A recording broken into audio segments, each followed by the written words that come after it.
दोस्तों, आज मैं आपके लिए एक बहुत ही खास वीडियो लेके आया हूं और ये वीडियो बहुत ही खास होने वाला है क्योंकि इस वीडियो में हम ऐसे एक्सोप्लैनेट की बात करेंगे जहां पर लाइफ पॉसिबल हो। तो आखिरकार वो कौन सा एक्सोप्लैनेट है जहां पर लाइफ पॉसिबल हो, जहां पर पृथ्वी की तरह वातावरण हो, जहां पर एयर और वाटर की पॉसिबिलिटी हो। वैसे ही एक एक्सोप्लैनेट की हम बात करने वाले हैं इस वीडियो पे। हमारे वैज्ञानिक न जाने कितने दशकों से लगातार एक्सोप्लैनेट पे रिसर्च कर रहे हैं और इसके लिए वे न जाने कितने स्पेसक्राफ्ट और प्रोब को डीप अंतरिक्ष में भेजते जा रहे हैं। पर अभी तक जितने भी एक्सोप्लैनेट हमें ज्ञात हुए हैं उनमें से एक ऐसा एक्सोप्लैनेट है जो हमारी पृथ्वी से सबसे ज्यादा नजदीक है। जी हाँ, ये जो एक्सोप्लैनेट है ये अल्फा सेंटुरी सिस्टम में मौजूद है। अल्फा सेंटुरी सिस्टम एक ट्रिपल स्टार सिस्टम है जो कि हमारी पृथ्वी से लगभग 4.35 लाइट ईयर्स दूर है। आपको ये लग सकता है कि जो दूरी है काफ़ी ज़्यादा दूर है, लेकिन अगर हम किसी दूसरे स्टार की बात करेंगे जो हमारे सन से सबसे नज़दीक है तो उसके कंपेयर में ये 3 गुना ज़्यादा कम है। तो आप समझ सकते हैं कि हमारे लिए जो सबसे ज़्यादा नज़दीक का जो तारा है वो है अल्फा सेंटुरी सिस्टम। जब रात में हम आकाश में देखते हैं तो हमें बहुत सारे तारे चमचमाते हुए दिखते हैं। तो उनमें से जो तीसरे नंबर पे आता है जो सबसे ज़्यादा चमकीला तारा है वो है अल्फा सेंटुरी। अब चलिए इस अल्फा सेंटुरी स्टार सिस्टम को जान लेते हैं। ये एक ट्रिपल स्टार सिस्टम है जिसमें 3 स्टार्स मौजूद है और ये स्टार्स है अल्फा सेंटुरी ए, अल्फा सेंटुरी बी और अल्फा सेंटुरी सी। अल्फा सेंटुरी सी को हम प्रोक्सिमा सेंटुरी के नाम से भी जानते हैं। और ये जो अल्फा सेंटुरी ए और अल्फा सेंटुरी बी है ये एक दूसरे के साथ हमेशा एक पेयर में रहते हैं और एक दूसरे के काफ़ी क्लोज है। अगर दूरी की बात करें तो ये एक दूसरे के साथ 23 एस्ट्रोनॉमिकल यूनिट पार्ट है, यानी कि एक दूसरे से दूर है। अल्फा सेंटुरी ए जो है ये काफ़ी ज़्यादा मैसिव है। अगर हम सन से कंपेयर करें तो ये 1.5 गुना ज़्यादा भारी है और ये येलो लाइट को एमिट करता है, लेकिन ये सन के कंपेयर में ज़्यादा ब्राइटर है।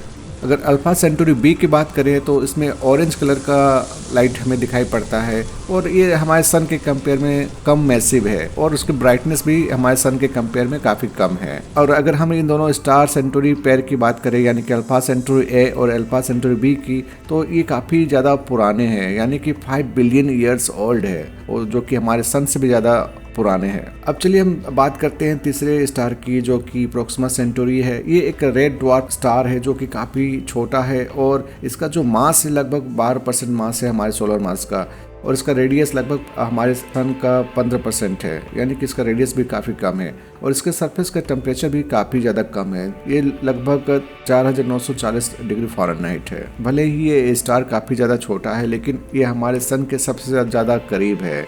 ये लगभग 4.25 लाइट ईयर्स दूर है और धीरे धीरे हमारे सन के करीब आते जा रहा है। एक एस्टिमेट के अनुसार आने वाले 27,000 सालों में ये प्रोक्सिमा सेंटुरी स्टार है जो हमारे सन के काफ़ी करीब आ जाएगा और ये जो दूरी होगी लगभग 3 लाइट ईयर्स के करीब होगी।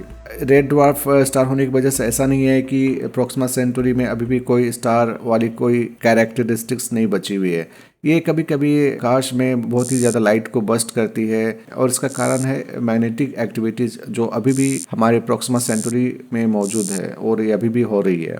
ऐसा अल्फा सेंटुरी भी करता है लेकिन ये कभी कभी करता है, ये हमेशा इस जनरल में देखने को नहीं मिलता है। अगर साधारण तौर पे बात करें तो प्रोक्सिमा सेंटुरी ये दोनों स्टार पेयर से हमेशा दूर ही रहता है। ये जो दूरी है लगभग 13,000 एस्ट्रोनॉमिकल यूनिट है जो देखा जाए तो काफ़ी ज़्यादा दूर है। अगर हम अपने वैज्ञानिकों की माने तो उनके कैलकुलेशन के अनुसार मिलियंस ऑफ ईयर्स पहले अल्फा सेंटुरी का जो पेयर है ये प्रोक्सिमा सेंटुरी को अपने ऑर्बिट के पास खींच लिया था।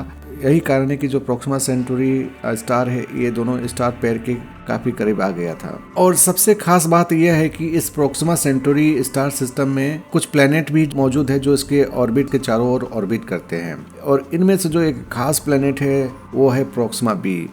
इस प्रोक्सिमा बी को एस्ट्रोनॉमर ने 2016 में रेडियल वेलोसिटी मेथड के द्वारा डिटेक्ट किया था। इस मेथड में हम देखते हैं कि अगर कोई स्टार अगर अपने ऑर्बिट पे स्टेशनरी नहीं रहता है तो इसका मतलब कोई प्लैनेट इसके चारों ओर मूव कर रहा है। ये जो स्टार होता है ये एक स्मॉल सर्कल में मूव करता है। अगर किसी स्टार के पास ऑर्बिट करने वाला प्लैनेट होता है तो जो स्टार की जो लाइट होती है वो थोड़ा सा ब्लू शिफ्टेड नजर आता है। अगर ऐसा नहीं होता है तो वो रेड शिफ्टेड नजर आता है और इसी चीज को फ़ायदा उठाकर हमारे रिसर्चर्स ने एक बहुत ही सेंसिटिव स्पेक्ट्रोग्राफ का यूज करके इस स्टार के लाइट के स्पेक्ट्रम को डिटेक्ट किया था और इस पर काफ़ी ज़्यादा गहन स्टडी किया था और फाइनली हमें एक ऐसा स्टार सिस्टम मिला जहाँ पर लाइफ पॉसिबल हो। और ये जो प्लेनेट है ये प्रोक्सिमा बी है। और इन एस्ट्रोनॉमर्स के अनुसार प्रोक्सिमा बी की जो मास है वो हमारी पृथ्वी के मास के लगभग 1.3 टाइम्स ज़्यादा है और इसकी जो डेंसिटी है वो बिल्कुल समान ही है, मतलब डेंसिटी भी बिल्कुल अर्थ के जैसा ही है। वैज्ञानिकों के माने तो ये एक रॉकी प्लेनेट हो सकती है जैसा कि हमारी पृथ्वी है। प्रोक्सिमा भी अपने पेरेंट स्टार से काफी ज्यादा क्लोज है, ये लगभग 0.05 एस्ट्रोनॉमिकल यूनिट दूर है। भले ही ये प्लेनेट अपने पेरेंट स्टार के काफी ज्यादा क्लोज है तो इसका मतलब ये नहीं है कि इस प्लेनेट में काफी ज्यादा गर्मी होगी जैसा कि हमारे मरकरी में देखने को मिलता है। प्रोक्सिमा सेंटोरी एक रेड ड्वार्फ स्टार है और ये जो एक्सो प्लेनेट है ये लगभग 60% ऑफ सोलर एनर्जी को ही ये रिसीव करता है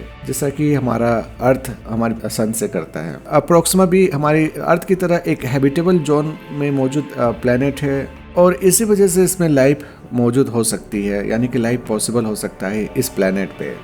जैसा कि हम जानते हैं कि किसी भी प्लेनेट पे लाइफ पॉसिबल होने के लिए वो प्लेनेट न ज़्यादा काफ़ी गर्म हो न काफ़ी ठंडा हो। और अगर हम प्रोक्सिमा सेंटोरी सी की बात करें तो ये स्टार अपने ग्रेविटेशनल पुल के द्वारा प्रोक्सिमा बी प्लैनेट को काफ़ी स्ट्रांगली अपनी तरफ खींचते रहता है। तो इसकी वजह से क्या होता है कि प्रोक्सिमा बी का एक फेस और एक साइड हमेशा इस स्टार को फेस करते रहता है और दूसरा साइड इससे दूर रहता है, यानी कि काफ़ी ज़्यादा टाइटली लॉक्ड है।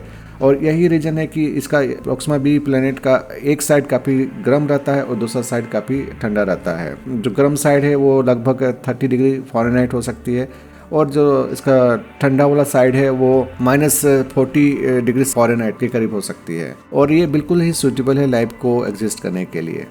भले ही ये प्लेनेट देखने में तो काफ़ी ज़्यादा सूटेबल लगता है लाइफ के लिए, लेकिन अगर किसी स्पेस शटल के द्वारा इस प्लेनेट पे पहुंचने की कोशिश करेंगे तो लगभग 1,65,000 ईयर्स लगेंगे वहां पर पहुंचने में, जो कि काफ़ी ज़्यादा समय है। लेकिन इसका भी उपाय वैज्ञानिकों ने निकाला है। वैज्ञानिकों का एक प्लान है कि वे हज़ारों की संख्या में स्पेस प्रोब अल्फा सेंटोरी पे भेजेंगे और ये जो स्पेस प्रोब है बहुत ही छोटे और बहुत ही हल्के होंगे, यानी कि 1 ग्राम के बराबर, और इन्हें लेजर बीम के द्वारा एक्सेलरेट किया जाएगा जो कि लाइट की स्पीड का लगभग 20% स्पीड को गेन कर लेंगे। और ये आने वाले 25 सालों में ही ये अल्फा सेंटोरी सिस्टम में पहुंच जाएंगे और वहां से जो भी हमें डाटा प्राप्त होगी उसका हम लोग स्टडी कर पाएंगे। तो ये तो अभी प्लान ही है, आने वाले समय में देखते हैं कि हमारे साइंटिस्ट कितना ज़्यादा प्रोग्रेस कर पाते हैं। दोस्तों, आपको क्या विचार है इस अल्फा सेंटोरी और प्रोक्सिमा बी प्लेनेट के बारे में? क्या हम एक दिन वहाँ पर जाके रह पाएंगे? अपने विचार कमेंट करके नीचे बताएं। मिलते हैं एक नए एपिसोड के साथ। जय हिंद।